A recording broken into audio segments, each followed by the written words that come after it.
This intro today is a little different because I'm bringing you a tough episode this week. Actually, no. Let me say it this way.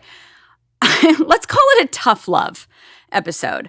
It's hard for me to apply to my daily life, and I'll tell you at the end how I did and how it worked for me. But I know it's going to be hard for some of you to hear as well because it's about waging peace in times of war. And we may not all have been in a war like my guest was, but I do feel like most of us in our daily lives are in some sort of battle or feel like we are in the middle of a war, whether it's over the pandemic or politics or just within our own families or within there's you name it, And so I really wanted to bring you this episode because I feel like it's timely, but it's also hard, and it's hard to hear, and it's hard to be challenged sometimes to reach across our own mindsets and our own perspectives and our own prejudices and really seek to listen to another side. And that's what we're all being challenged with in this episode. So if you're not ready for it, just stop it.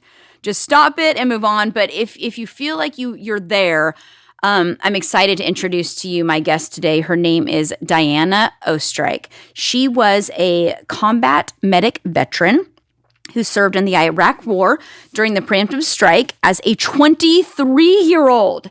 During her time at war, God used her circumstances there to just set her on a lifelong path of becoming a aggressive peacemaker globally, which I think is sometimes easier, but also in her personal life and her own personal community.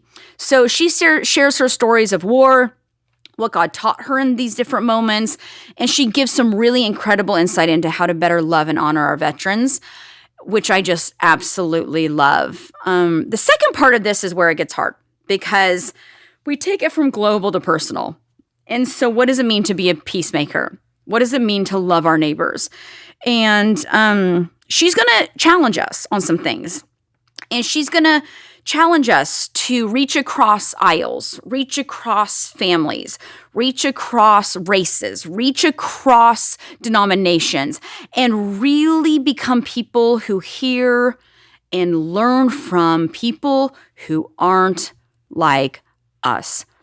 Everybody most likely would be agreeing with me as they hear the words come out of my mouth verbally, but it's actually very, very hard when we start to feel like I am not comfortable with this. This is, I am being unethical by befriending this person. I am going to be thought of differently by my own group if I do this. Like we have these thoughts, y'all, and I know that. And so I just want to encourage you that we can do this. And people of faith, we have to do this. We are the ones called to love our neighbors. All of the commandments are boiled down to love God and love our neighbors. And this is honestly very hard in reality. And I know that. I know it's a polarizing time in history and everything can feel so hateful. And we live in a time where people are so on edge, and the slightest sign of someone not agreeing with you or being different than you feels like a personal assault. I've had it happen. I'm sure you've had it happen. But in this episode, Diana really challenges us to step outside our own circles and look, think, experience the perspective of somebody else. Now, she's not saying abandon your faith, abandon who you are, abandon your political, no. We can we can disagree with people and still love and honor them.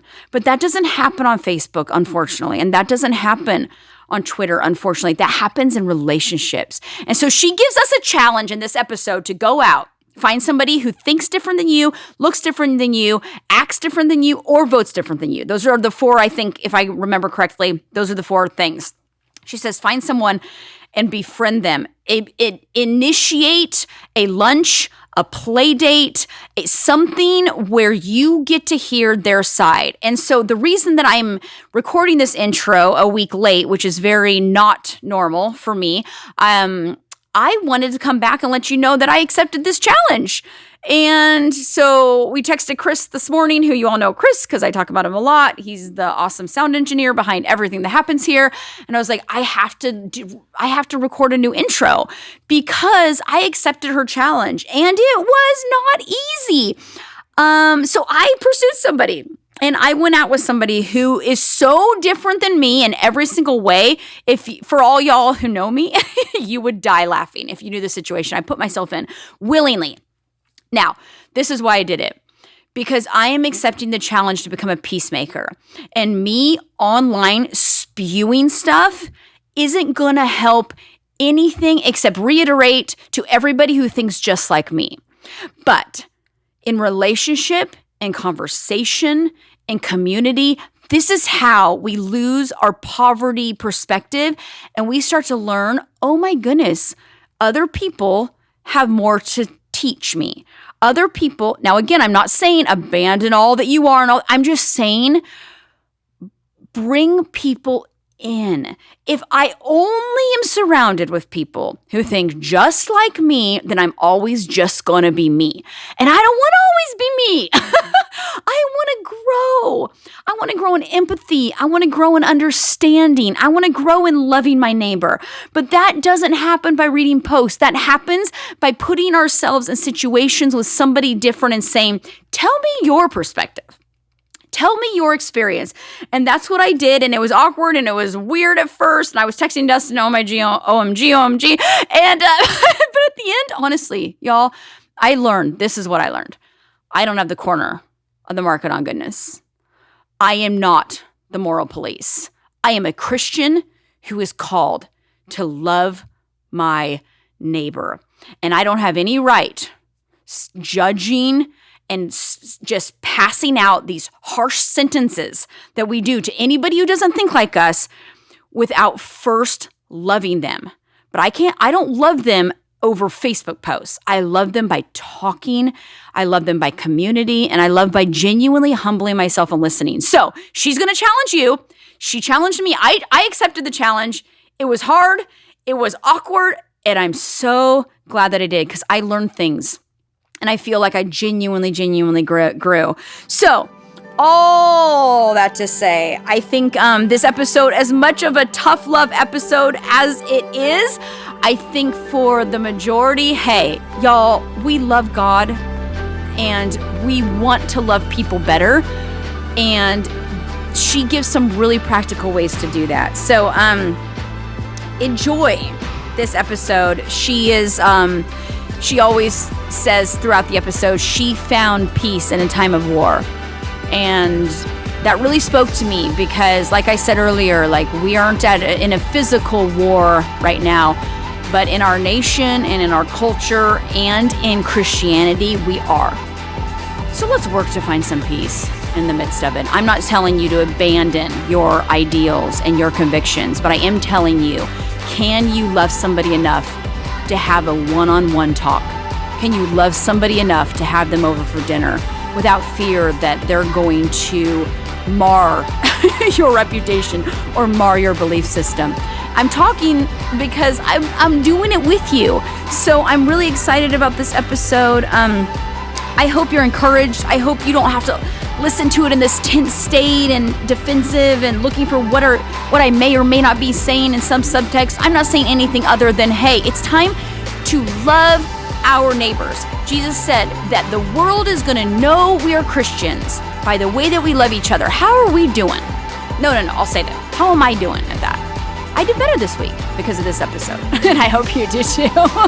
I know it's hard, but we're in together. So enjoy this woman, Diana Oestrich, who is waging peace with her life. And be encouraged, be a little challenged, and keep loving across enemy lines. I love y'all. Enjoy Diana. Hi, Diana. Hi, Jamie. I'm just so happy. We just met, y'all, and already kindred spirits. And I'm so excited. Thank you for doing this. I reached out to, and she's going to talk more about it, but I reached out to the founder of Preemptive Love Coalition, which, again, we'll talk about more, an organization I like very much admire.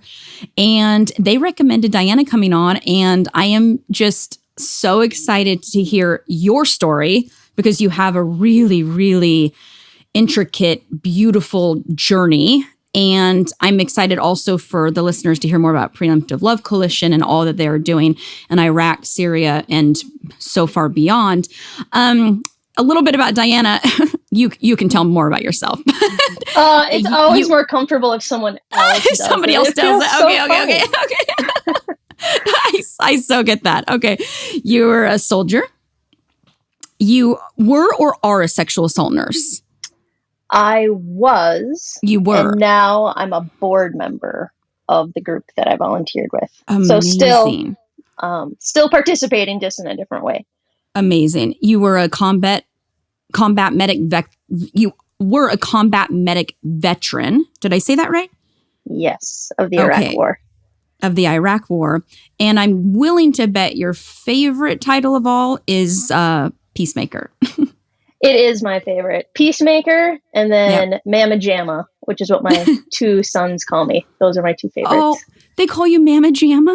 They do. I think it's so sweet. How old are they? They are 12 and 13. Oh my goodness, so close. Yes. The oldest one looks exactly like me. And then my younger son came to our family via adoption from Ethiopia. And so they are barely a year apart. They kind of act like twins. They've never not shared a room, don't really have a memory without each other. They've been pretty connected at the hip since they were babies. So I have two boys, 18 months apart, and people always think they're twins. Right? Yeah. And now I know why it doesn't biologically happen all that often. They're that close in age. I'm like, wow. I still want to get off on a rabbit trail right now because I love adoption. And my husband and I were just talking about it. We have some families in our church going through it right now, and I'm just such a proponent of it. But I'm going to stay on track. Maybe you'll come back on and do an adoption podcast. So where did you grow up? And then we're going to get into your story, which people are going to love. Sure. I grew up in a small rural town of 8,000 people in northern Minnesota. So pine trees and lakes. And it was also on almost 4 different tribal lands and reservations. So I really grew up within and on land that I didn't really learn much about until I was much older when I picked up a book. Yeah. But it definitely shaped the place that I grew up in. Wow. And your mom and dad, what did they do when you were growing up? So my dad was basically drafted at the tail end of the Vietnam War. And then my mom grew up in a small town in South Dakota, and women weren't really going to college.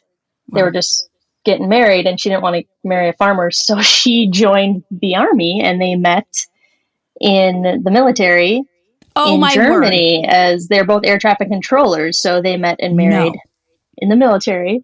And so during the Vietnam War? Well, it was the tail end. Or on the tail end of it. Okay. Yeah. So they both served in Germany. So they definitely won the winning ticket on that. Right. You know, they have a pretty romantic version of what it was like, because I think it really was. Because they were in love during it, right? And live in a little village in Germany. Oh, sure. Germany's gorgeous. Yeah. Like, you know me, like people try to vacation places, like those are epic vacation places, and they got to just kind of live there and fall in love. So, but when I was growing up, my dad was a deputy sheriff, and my mom worked for the DNR. The Department of Natural Resources. Yes. It's a big thing where I live. We're very, very serious about our wildlife. They look like police officers sometimes, but they're actually DNR officers, and they'll write tickets. It's just a different, now that I'm older, I'm like, I really did grow up in a different, like everybody doesn't have these, you know. My husband and I, we were on vacation in Utah. And we were in Zion National Park, and the rangers were and it was so intimidating. I was like, I think I'd rather deal with the policeman than a ranger, a park ranger. So your parents meet in Germany, have this beautiful love story on the tail end of the Vietnam War. Right. And they come No back. wonder I grew up thinking that the military was this like great career choice. You'll meet the love of your life. No You'll live in a wonder. beautiful village. Right? You'll see Europe. Oh yeah, the train system. It's just incredible. Yep. Oh my goodness. That's great. Okay, so they came back and planted in Minnesota? Yes. Okay. Yep. And raised us in a small town in Minnesota. Okay. So skipping forward, you end up enlisting, correct? I do.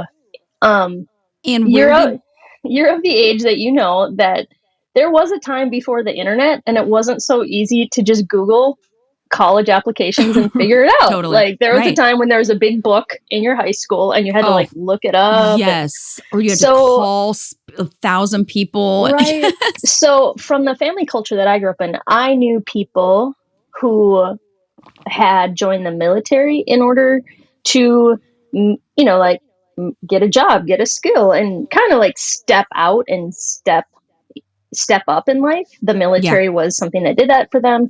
And then for me, I wanted to go to college, and my family had tons of love but no money, and so I used the military to go to college. So I knew more people who knew how to join the military to get where they wanted to go than I knew people who had been to college. So Wow. I joined the military because that's what I knew. That's what the people I knew how to do. Right. And so when you joined, how old were you? I signed up when I was 17. Wow. Because I needed to know. So I signed up for the Army National Guard, which is supposed to be a state-run militia that's only really supposed to respond to events, floods, fires within the state. Natural disaster type stuff. So I thought I was pretty safe. It hadn't been activated since like Vietnam, which was a real war, and that was like 30 years ago. So nobody I drilled with had ever been called up overseas for a national thing. So I joined at 17 in order to make sure that I could pay for college. Right. And there was no chance of being deployed. No like chance. It really wasn't their job. Like the Army reservists were the ones who might get called up to support the Army overseas, but the National Guard was supposed to be a state-based group. So is that where you got the medic training?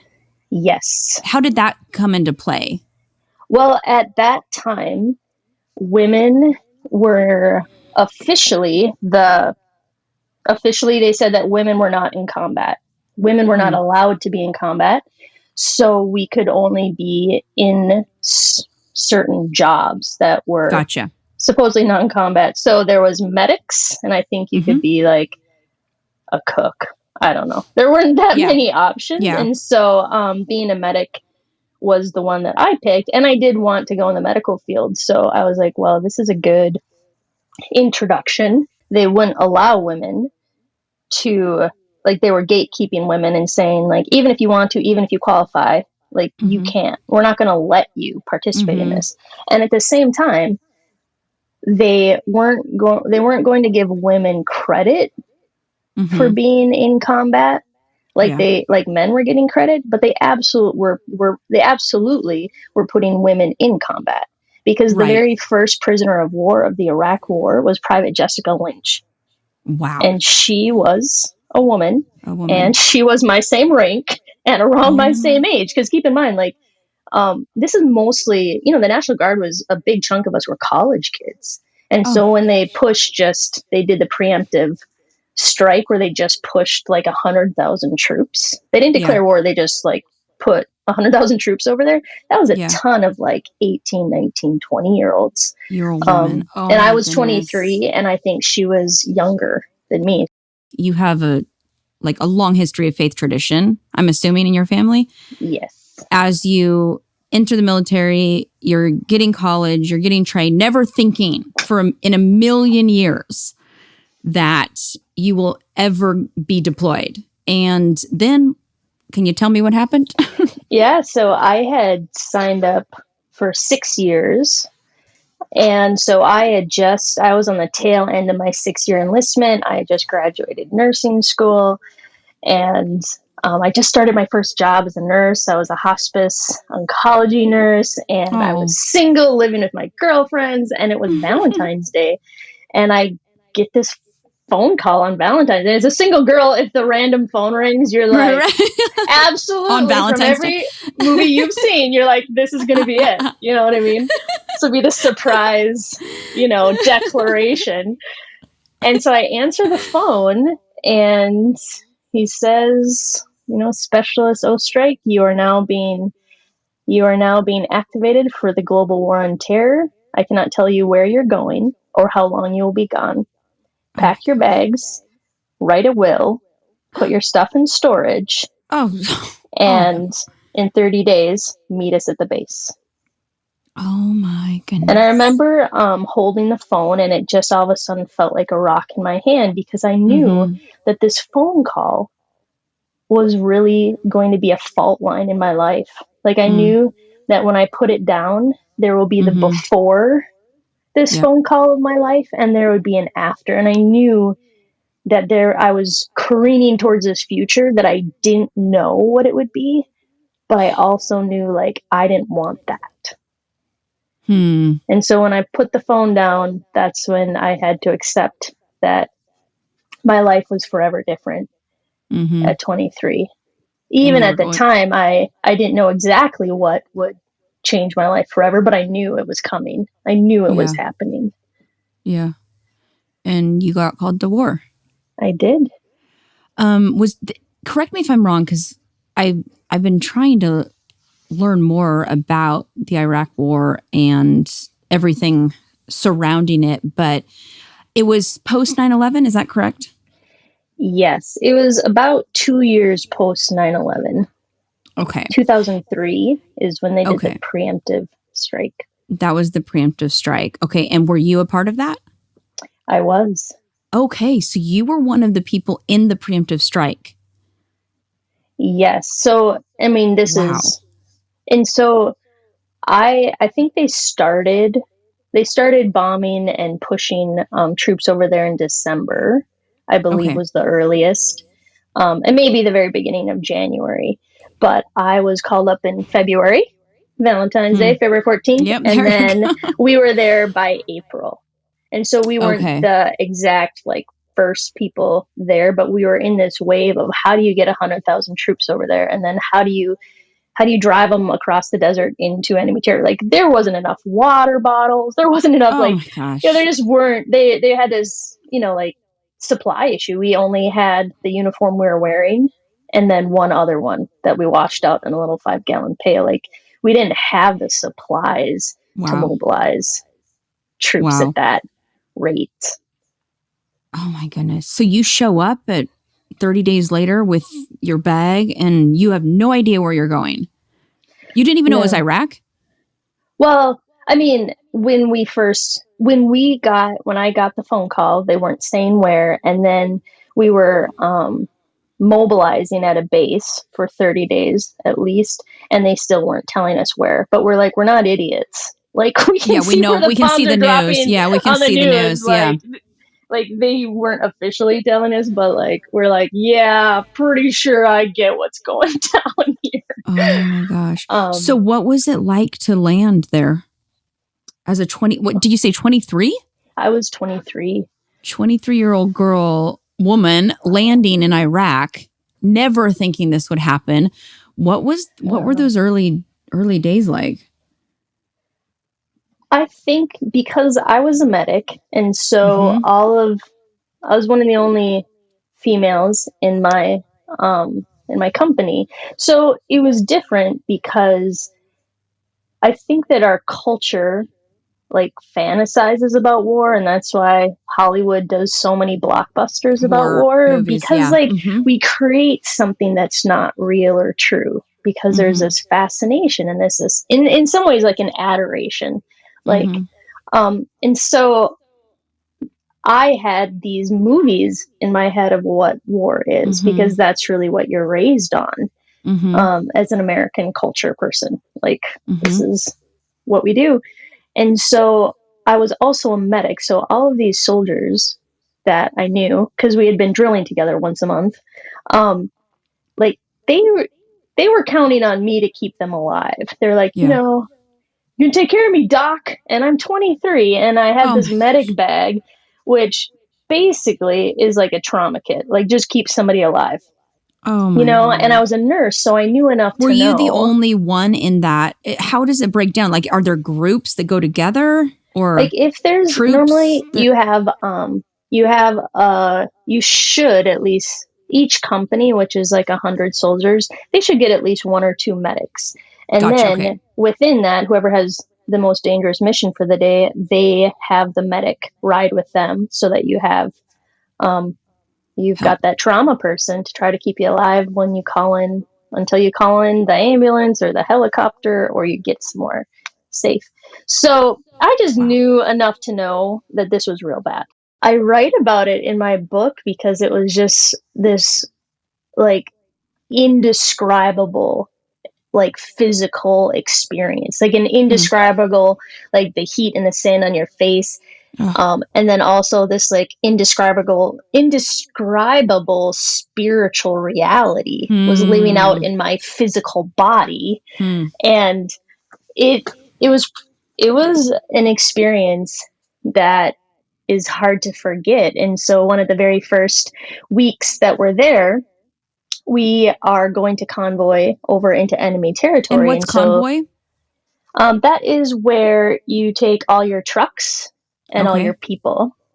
And Okay. then that's And basically how move? you, yeah, Okay. it's kind of like a road trip with Okay. all of your cars and Okay. you stay together In the middle um, of war. Yeah. in a war. Okay. So we were getting our briefing, and at the very end of it, the sergeant says, it's a known enemy tactic to push little Iraqi children in front of American convoys or trucks in Mm. order to slow down the trucks, and then they ambush soldiers at the back of Mm. the convoy.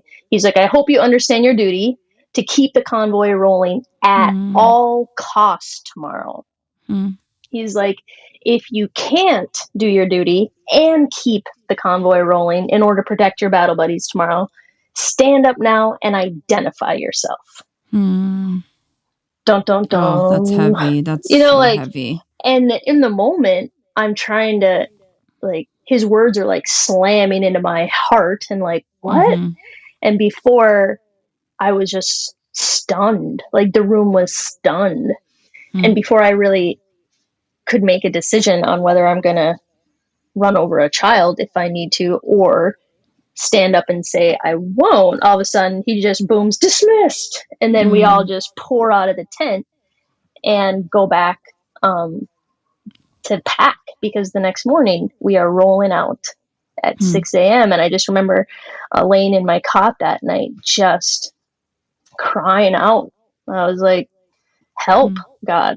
The darkest point of the night, I just heard this soft voice. And I don't know how other people hear God. I don't know how people know it's not them, but Mm-hmm. this was just a thing that I knew that this soft voice wasn't mine. And I just remember hearing this voice come back at me as I was just wrestling and crying. And I heard this soft voice say, but I love them, Diana. Mm. I love them too. Ugh. And in a moment, like my chest just like relaxed, like all the tension Mm. just melted, because I knew it was true. I knew I Mm-hmm. had grown up knowing this and reading this. I knew God loved, and I also knew that He called me to love my enemies. But I just knew that I knew that I would put my body in front of anyone, anywhere, my Mm-hmm. battle buddies, anyone. But I wasn't going to take a life, Take a and life. Yeah. and I think that that was the beginning of God kind of standing in front of a lot of things that I thought were good, that had been like handed down to me and handed down to me, Yeah. because He was calling me to this, to like give away my life, to actually Yeah. find my life by giving away my life, and to do that self-sacrificing thing that my 2,000-year-old tradition always shows the cross, because that is Ugh. reminding Yeah. people that love gave itself away while we are yet still his enemy. And that's how God put all things right between us, was self-sacrificing love.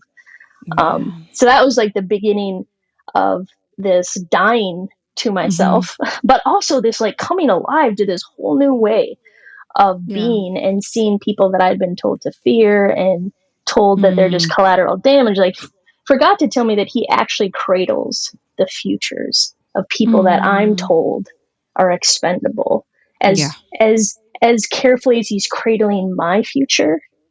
It was true. It made it messy. I didn't know what to do with it. It just puts tension everywhere. But at the core of me, I knew it was true, because I knew God was a God of this like wild love and created every human being on the planet and had a hope and a redemption and a care that, like, I didn't care for people the way that God cared, but I knew he did. And I knew he was asking me to care more about what he loved than about my own divisions. But it absolutely felt like the way that he was asking me to show up in an uncertain place and to live for more than just protecting my life. Like, I had something greater that was on the line than just staying alive. So I felt like I always call it my desert baptism, because I really think that things went under the water. My allegiances to myself, to putting myself first, my interests, all of these things first went under, and I really came alive to a life that was bigger than that never really ends, you know? Yeah. And that was the first place that I really got a taste of that. Wow. So I'm trying to like picture or think about what people might be thinking who, you know, I'm in Texas. I told you that. So, you know, we love our veterans. Yeah. We love our military, and we love our flag. And well, not that it's just Texas that holds to these things, right. But it is. How would you break it down? Because I'm guessing you have family in law enforcement. You have family who have been in the military. You have been to war. So how would you break it down for someone who's like, whoa, whoa, whoa? But sometimes we got to drop a bomb. Whoa, whoa, whoa. You know what I'm saying? Yeah. And I guess there's two ways you could break down. You can break it down. And I would be really interested to hear I would really like from a faith perspective, or just like just a practical I think the faith perspective is pretty clear, in the sense of, I have some missionaries missionary friends in some really hard areas, and they're like, oh, I'll die in a minute over ever compromising or taking another life because you know. So I think the faith thing, although it could be argued, it is a little more clear. Can you do it from an American standpoint? I think that one of the things that I always want to tell people is, soldiers believe in peace. Every soldier believes in peace. This is great. Yeah. Like, we don't go to war. No one's trying to kill anybody. Yeah. Nobody you don't sign up wanting to murder. Nobody goes to war expecting to get more war. Like, we go because we believe in peace and we think it's possible. Yes. So it's great. The shift is that we each have to decide how we're going to show up for that. And as a person of faith, Jesus never took a life. So you can never take a life for God. Like, you just can't, because Jesus didn't do it. But we can give our lives away. So I think as often as we talk about war, we should be talking about peace. This is great. And you should be fighting for peace like soldiers' lives depend on it, because it does. So if you want to care for veterans, if you want us to have a great life, then fight for peace like their life depends on it. Like, make them the last resort, not the first. I think they deserve more advocacy. And I also think that many veterans that I talk to end up having life-changing experiences in war, as they should, because it's not a movie. I think that if you really care for veterans, then you would allow them to tell different stories that may create tension for you, that you would welcome them back, holding different views than when they left. You would be a safe place for them to say things that you may not know because you weren't there. Right. There really is only one narrative that many veterans feel safe. So if theirs doesn't line up with what you see on TV, then they feel like suffocated. And I think that mentally that is an unhealthy place. As we know, veterans aren't necessarily having the healthiest or the longest lives. No. So I think if you really do care about your faith, and if you really do care about the country, then you start to defend veterans' lives and say, no, you shouldn't be just hanging out in countries doing political things. Like, you are for one purpose. And so we will honor you by only using that for one purpose. And oftentimes veterans don't want to be trotted out on the big special holidays. Like, those tend to be hard holidays. And so I think one of the other things that's so good. I ask people to do is, veterans are more than that, more than their service. Like, they have more to offer than that one combat experience. And so invite them in your communities, ask them to like be the monitor on the playground. Like, they have more to offer. And I think that not feeling free, like, their service didn't stop. Like, I don't feel like my service was the best thing I've ever done or the best thing I will do. Like, soldiers fight for peace. Okay, so going back to your story, you're in Iraq, you're in combat. What turned you? Well, I know you were and are will always be a soldier, but what turned you into soldier peacemaker? Was there a incident? Were there people? Were there neighbors? Were there, like, what started to, like, because you had the one moment of like, okay, I'm not going to take a life of a child. But then how did that progress? Because how long were you had to have been there for quite some time. I was there 397 days. Okay. So so you had to have experienced the people. When an Iraqi grandmother invited me into her home, which that sounds normal, but it's not, because keep in mind, they never invited us. As far as Iraq is concerned, it was the American invasion. Like, they didn't ask for help. They did not invite us. Even the peacekeeping Muslim community still were like, oh my goodness, they've just invaded. Well, nobody is a monolith, just like America. Like, no faith all really agrees on the same things, no country. So there's people who, it's all across the board. It's nuanced, some Iraqis thought this is, this will get us a better, stable government just like or here, country. And other people were like, what are you doing here? No, it won't. Right. Okay. But either way, she was a civilian and I was a enemy soldier, and I was from another country, and I had all my battle rattle. I had my weapon, I had my Kevlar, I had my battle-proof things. And so for what city was this? This is in the southern part. So it's a little village. Okay. So you were in a village and you meet this grandma. Yeah, and so everybody's taking a nap because it's the heatest part of the day where you're supposed to, and all of a sudden this woman invites me into her home, and I do the double take because I'm like, she's not talking to me. But I see the universal hand wave, which in any language you're like, and I remember being like, oh my gosh, like we're always supposed to travel in pairs and all, and I don't know why I didn't have someone with me that day. And I remember being just my heart pounding really, really fast and knowing like I should just act like I didn't see her, because all my training, all my safety, like if I walk in that door, she could be the bait, this cute grandmother, and then the enemy will be behind the door and they'll never like hear they from do me with again. the kids. Yeah, right. So I my heart was pounding, but I also felt like there's just like fireworks in my chest, that I felt like there's this like this thing that said, don't miss this, Diana, like don't miss this.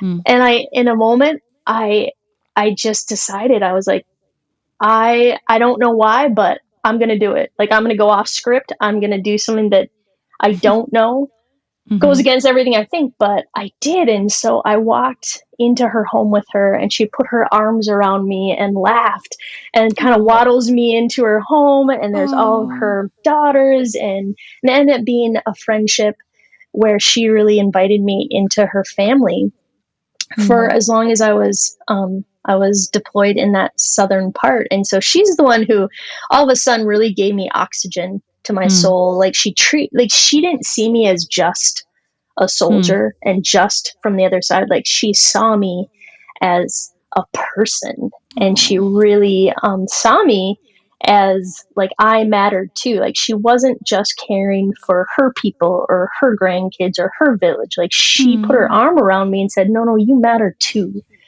And I feel like she is the one who really showed me what I would later call this preemptive love. The person I love this. Who chooses to like move towards you first and trust you. She struck first. Yep.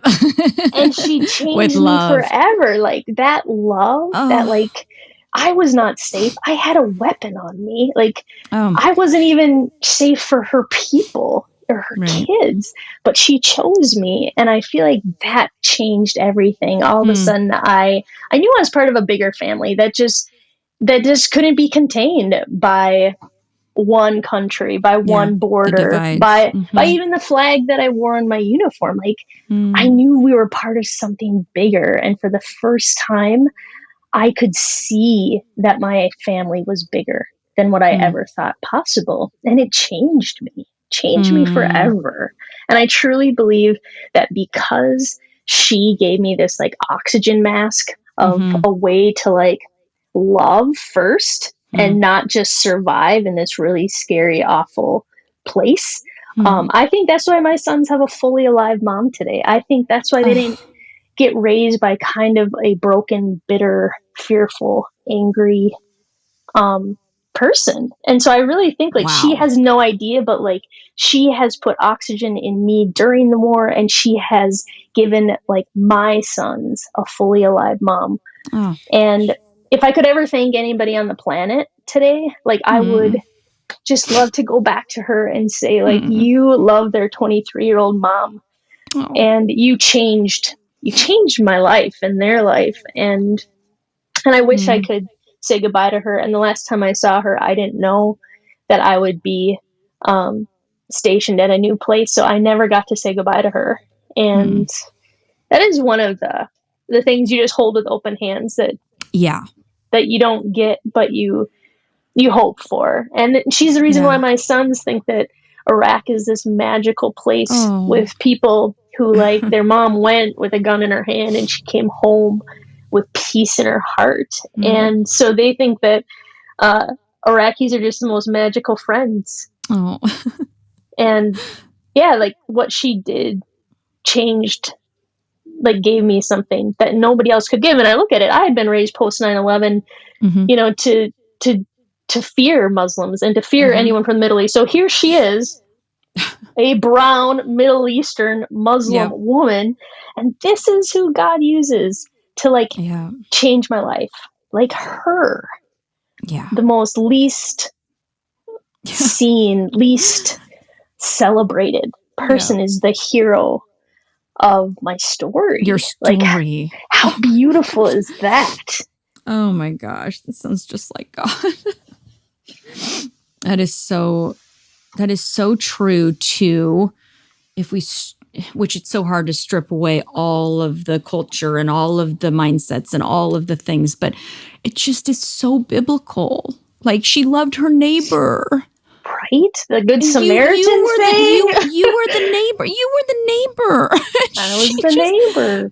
I was in Thailand. I spent a lot of time in Thailand. I lived there for a while. And I still remember sitting in a bar, like talking to prostitutes because we were doing a lot of like sex trafficking stuff. And I was so intent on this girl and like fulfilling my mission. You know what I mean?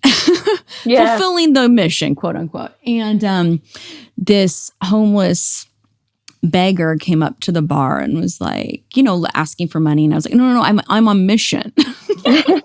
Right? And this street worker took out her little pouch of Thai baht and gave him money. And it's kind of like I've never been the same after that moment. Yeah. I was like, here I am and there's nothing wrong with being on mission. There's nothing wrong with having vision and purpose and all of it. But if we can't stop and I don't know if anybody has ever ministered to me as much as street workers have in Thailand. I have like 4 stories about those girls who have drastically impacted my life and my mindsets and my perspectives. And I have been the neighbor in so many situations to people who are in out groups, who are other-sized, who are marginalized, who are judged, and so to grow to be people who can see God working through these people and learn our lessons in those moments, I think it's just so beautiful. Right. And then pass it on. And then pass it on. And then we pass on the good things because we want to change generations and we want to build something better than we've been handed. And that's going to take work and humility and, a little bravery, a little courage to trust that we don't hold all the goodness in our own hands.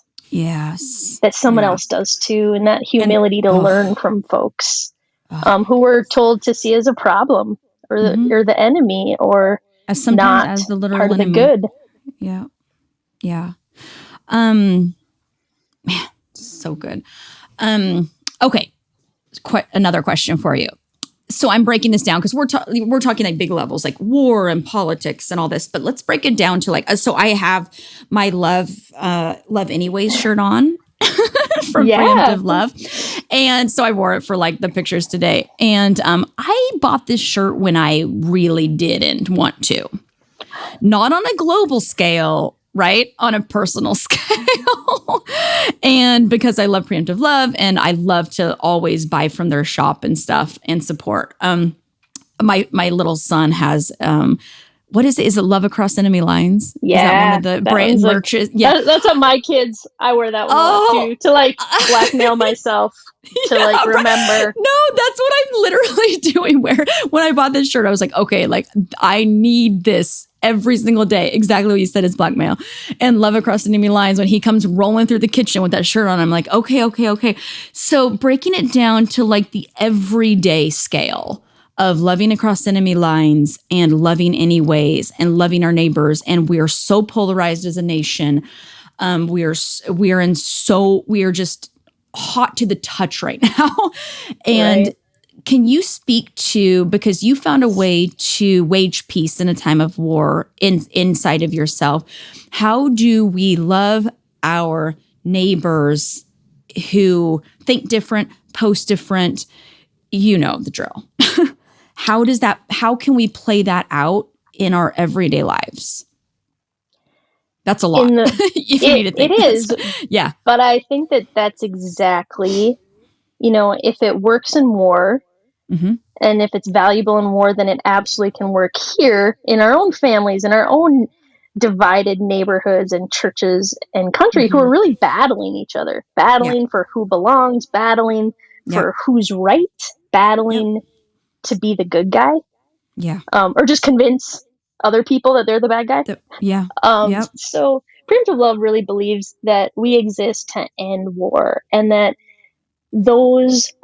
war isn't just bombs and bullets. It's really these ideas in our heads and our hearts that really bring us to these points where we are talking about somebody else like they're the enemy, like they've got nothing good to offer. Like we just want to bolt them off the island. Everything would be better if they were just gone. Absolutely, and disposable humans, right? That that we are entitled to take their chair away from the table. And so I think, if we choose to say that everybody has a place at the table, and really it's different from the place where you sit. But I think that everybody can choose to walk across the divide and listen to somebody as your own practice, not, like listen instead of try to be heard. That really, like, we are the change. And so Preemptive Love they have these Love Anyway workshops. If you really just like, okay, well, how's this work? Like if it was easy, we'd all be doing it. So why not learn how to get some skills. Because I think right now, either we're going to learn what we don't know and how to get better at having these conversations or moving towards people we disagree with in a loving way, or we're going to hide out. And I think it's possible that the isolating will just create more despair and hopelessness. Yeah. But if we engage each other, I truly believe engage each other. I love that. God created every single human being. And if we honor that and say, like, there's something good in there, then I think that we can start to live differently. But I know that I want the country to be different. I want my sons to have a future that's worthy of them. That isn't going to be this this battleground. And so I think that we can choose to be the first to love. We can allow people to have differences and not pull their card, whether that's their faith card or whether that's their decent human being card or the I wish you weren't part of this country card. I think it's going to start with us. And I think that we can do it. Like, I honestly am so hopeful because it starts with us. And the world can change because we can change. So if you want to get hooked up, Preemptive Love has some, like, they have different, just some workshops where you can actually, like, learn a little bit so that you feel a little more empowered and confident to start changing things where you live, engaging in the conversations. I think we need a new way to see each other. Like, we have to see past the one-dimensional ways that we don't get to tell somebody whether they're bad or good. Like, that's like way beyond our pay grade. Like, we're just, you know, so if we can start to cultivate this compassion that says, I relentlessly humanize everybody, that everybody has a value. And I don't, whether we can have different positions, but the posture of preemptive love says, I choose you. Not I agree with you. We don't have to agree. Like, if you're married, you know, you don't even agree with half the things you say to your spouse. You know what I mean? Like, or to myself. Right? So, like, agreement isn't the deal breaker, and it's not the goal, but who we're going to show up in the middle of feeling anger or fear or disgust. Like, we get to be that. We can be a place of compassion. We can be a place of, like, tell me more about that. Because let me tell you, people are not feeling heard, which is crazy because I feel like people are talking more than they've ever talked. No, it's so. But there could not have been a time in history where people are talking more. Like, I'm sure there were, right? But I also think people have this really deep need, and it may be totally selfish, but it's a need no matter what. We don't judge our kids when they have needs. We just know they have a need. Right. And people need to feel heard. And I think that is something that we can offer. Somebody who has the different yard sign than us, somebody who doesn't see, who doesn't notice. You know, like, I think we can choose fierce kindness by engaging in hard conversations that ask people to see what they're not seeing, or see how their choices are affecting the most vulnerable, because we are called to protect the vulnerable. Like, there is somebody who, like, our faith tradition points to first people, and the first people are those who are experiencing violence, who are homeless, who are on the edges, who are seen as not as disposable, really. So we can choose to care for those folks first. And then we also hold an unshakable goodness, because I don't think we can approach each other if we don't have that goodwill set in our minds, that this other person has unshakable goodness. Because, you know, when someone comes towards you, you know whether they give a fig about you or they're really just waiting to tell you how to win. Yep. right. So like, but I think that we can be each other's hope. We can be each other's healing, and that doesn't mean that we have to agree or condone things, or not continue to say, no, what about the most vulnerable in society? How does it affect them? Because we have to start there. Like, that's the great reversal. And what are we willing to give up?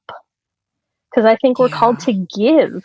And I actually think like it feels better. Like it will actually give us more hope when we become givers instead of protectors. 100%. It's so true. Oh, that's so good. Man, so good. I'm hearing you say what I've heard from a lot of people as I've discussed like the times and different things is like, we have to stop trying to win and we have to start hearing people. And if we are so proud that we cannot hear someone, like with you say, unshakable, like coming at it with goodness, like true goodness, somebody who thinks totally differently than I do. If I can't if I approach it passive aggressively, if I approach it, I mean, we do this in our marriages, right? Like my husband has a point, right? My husband has a point and I'm like, oh, really? So yada, we know what we're due. And it's like, I think getting our hearts to a place where we can genuinely have ears that really listen that is the battle. But if we can get there, we can, I mean, we can change. It's so cliche, but like the world will change especially if people of faith.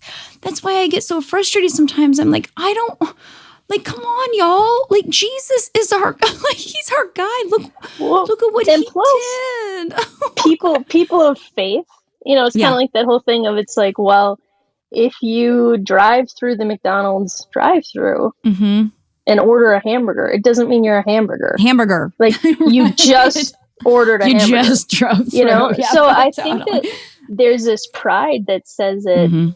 There's this pride that culturally especially faith people have really glommed onto, that they're putting good in the world just by existing, by breathing. Like, everybody should thank them for breathing. And I'm like, no, like, if you actually love your neighbor as yourself, then you're putting good in the world. But if you're just caring for yourself, like, it doesn't matter what you think you are. And I think that humility to say, I've got something to learn. And then faith people think that they've kind of got the market cornered. And I'm like, there's people who get this idea who don't subscribe to your faith. Like, this is not rocket science to be like, the most vulnerable in society, how should we care for them? I think it reflects who we are if we care or don't care about them. Like, this is not a long biblical idea. Like, it's kids get it. Kids get it. Right. It's like all the commandments boiled down into 2 for us. But the question is, like, will we do it? Will we do it? The question is, so one of the questions that I pose in just my personal story and my book is, what if there's room at the table to love your country and to love God? Like, what if you don't have to be a patriot or a peacemaker? And how would the world be different if we laid our lives down as fiercely for our enemies as we do for our friends? I think we can do it, but I think we're going to have to start actually putting action to our words instead of, if you agree with something in your head, people just assume they're this, and it's like, and they never actually put any action to it. And if you have kids, they are going to notice when they'll notice that you can't really believe it because you don't actually do it. And I think they're great truth tellers. So I think we have to show up. We have to show up with more love and less fear. And we have to show up with more humility to know that the other person has something good, and they also have something that I'm missing. Like I have a poverty of perception, because if anybody needs to hear it, or I'll just say it to myself, like, I don't know the whole deal. I cannot see the whole picture from my one chair. Right. Like, that is impossible. So we can listen to our neighbors. And just a couple of years ago, I think I told you, it's just harder. It's easier to wage peace and war than it really has been to figure out how to do it in my normal life. Sure. As a mom, as a neighbor, you know, yes. in politics. So the other year, I have challenged myself, like, to show up with people.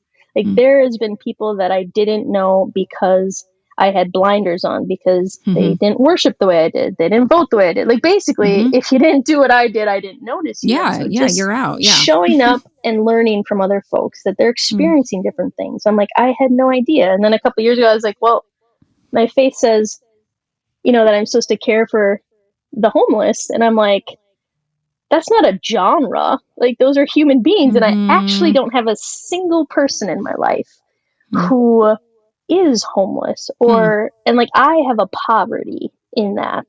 And so I gathered up my family, and there's a Catholic worker house, and they really believe that their faith compels them to live equally side by side along folks who are homeless or marginalized. Like, they actually need it for their faith's sake. And so anyways, there's this house in town that offers hospitality to women and kids and families who are experiencing homelessness. Just a regular house, and there's live-in volunteers. And so I just was like, okay, gotta show up. So we showed up one day to bring dinner, and it was like the most awkward, hardest thing ever. But it also was this thing of, like, you can't love someone you don't know, and you can't be for someone that you don't know. And so, like, I had to get to know people who happen to be navigating life unsheltered, like, and that has given me a new lens to see what I didn't see before. And that has given me an ability to understand things that, if you only know people who navigate life the way you do, if that's two parents, if that's two cars, if that's whatever, like, you are missing a whole perspective. Yeah. That we need. We need it. Like, we're not functioning with all the cards. And I think that's why God calls us to each other, because we actually need each other. We can't win on our own. Like you said, we got to stop caring about winning and have this humility that says, oh, we're incomplete. Like, I'm incomplete without my neighbors who are unsheltered, or my incarcerated neighbors, or my hungry neighbors, or my immigrant neighbors. Like, I literally am incomplete. And then I need to get off my butt and move to get to know folks. Get off Facebook, and get off YouTube, and get off all of the things that just reemphasize everything we already think, and learn. Right? Learn what it's like to be homeless. Learn what it's like to be incarcerated. Like you said, like, I think looking back on my life, we're both 40s, so we can talk like we're that. We're living large for 40. Yeah, we're living. I think I've learned the most from people who were, like I was saying about the street worker, the sex worker. Like, I've learned the most from people who aren't like me. And it's so humbling to realize, to walk away from an interaction with somebody so blatantly different and feel so taught. Like, that's a degree. Like, I walked away from the bar in Thailand that day with a degree, right? In humanity. But we just are so in group, out group. And I had one of my good friends, she's a Black woman, and she came on the podcast a few weeks ago and was saying, because I was saying, like, how do we as a white community, like, do better? And she said, and it's what you're saying, and I just love that it's being reemphasized, is enlarge your circle. Enlarge it. And that's how we learn, and that's how we grow. And we desperately need it. Super beautiful. Like, we can teach our kids this. Yes, and, like, our kids need to see us working hard. You know, like, I don't want to, I don't want to tell them, like, well, it was a tough time. and I've read the news. Like, that's not the legacy Oh, that, man. like, that's not what I want Yeah. to give them. I want to empower them to be like, guess what? The world is absolutely broken, and it 100% needs you, just who you are, just to show up and get to know your neighbors and show up. Like, Yep. we're not waiting for somebody else. Like, it's all of us. And I think every time you step out just a little bit, then you're making a way for those who are behind you. Yes. To say, oh, well, they're just an average person. They're not super special. I guess I can do that. You know, like, That's so good. I think that we just need to link arms and start the doing, and we can mess up and we can not know what we're doing. But choosing to walk towards our neighbors who we've been told are different, like, that's the long walk. And Yes, that's it what is. we are going to get. Like, my kids get empowered when they see that stuff. They don't get scared. They aren't like, wow, this is so hard. Is it awkward? For sure. And it should be. It's like you said it earlier. Tension is not, it's okay. Right? It's okay. Yep. Totally okay. There's this quote from George Erasmus. He is an Aboriginal elder in Canada, and he says, this is just one of these things that I feel like you have put together so many different ways on this podcast. But he says, where common memory is lacking, where people do not share in the same past, there can be no real community. Where community is to be formed, common memory must be created. If we are going to grow together and really be a true community, then we need to hear those stories we haven't heard. We need to hear what our unsheltered neighbors are telling us. We need to hear what sex workers are, like, we have this. If we're going to have a true community, we're going to have to grab every thread and say, okay, I'm going to learn what I don't know.